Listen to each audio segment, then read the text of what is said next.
Friends, welcome to Pentakota Varshini and Yogitha YouTube channel. ఈ రోజు మనం దువ్వాడలో ఉన్న శ్రీ శ్రీ శ్రీ నాగదేవత అమ్మవారి ఆలయాన్ని దర్శించుకోవడానికి వచ్చాం. ఈ అమ్మవారు చాలా ప్రసిద్ధి. ఇది మన Duvvada railway station platform number 4 కి అతి సమీపంలో ఉంది. రండి, ఇప్పుడు గుడిలోకి వెళ్ళి మనం తల్లిని దర్శించుకుందాం. అండ్ ఫ్రెండ్స్, ఇగోండి మనం గుడిని నాగదేవత గుడి ప్రవేశించే ముందు ముఖద్వారము.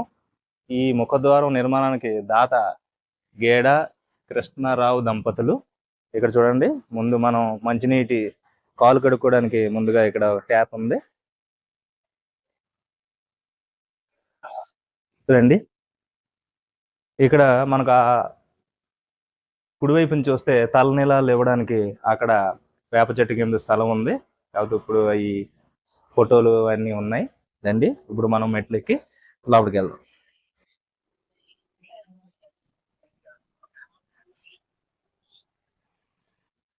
ఇదిగోండి ఫ్రెండ్స్, ఇదిగోండి మనం మెట్లు ఎక్కుతున్నాం. చాలా మెట్లు ఉన్నాయి.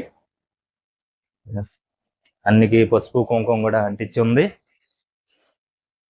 చూడండి, ఇదిగోండి ఫ్రెండ్స్, ముందుగా లెఫ్ట్ సైడ్ వస్తే మనకి మొట్టమొదటిగా వినాయకుడు మనకు ఆలయం మనం దర్శిస్తుంది.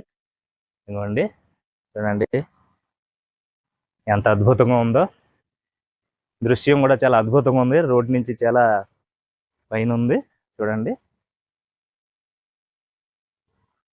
రండి. చూడండి ఫ్రెండ్స్, ఇక్కడ మనకి ప్రతి గుడి దగ్గర కొబ్బరికాయలు బయట కొట్టవలనని రాశారు. ఇక్కడ బోర్డు. మనం కొబ్బరికాయలు బయట కొట్టుకొని రావాలి. అలాగే ఇక్కడ విగ్రహాలకు దూరంగా దీపారాధన వెలిగించాలి. అంటే విగ్రహాలకి మరి దగ్గర కాకుండా కొద్దిగా దూరంలో మనం